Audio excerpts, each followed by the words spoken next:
Jak balancovat školu, projekty a chillování? Máš na mysli time management 101? Spíš jak přežít. Lol. Easy.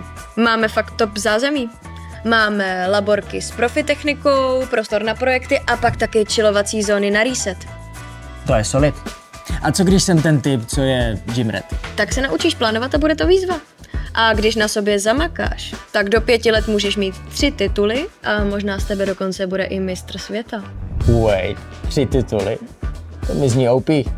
No, to si říká každý, než pochopí, že je to hlavně o systému. Něco jako být manažerský ninja. Učíme se rozběhnout projekty, řídit tým a hlavně nespanikařit, když se data rozhodnou být drama queen. Drama queen data. Takže něco takového jako datový whisper? Jo, přesně takhle. A do toho dokonce zvládáme i žít. To mi zní líp. Tak jak vás můžu hacknout? Začni přihláškou a zbytek už tě naučíme.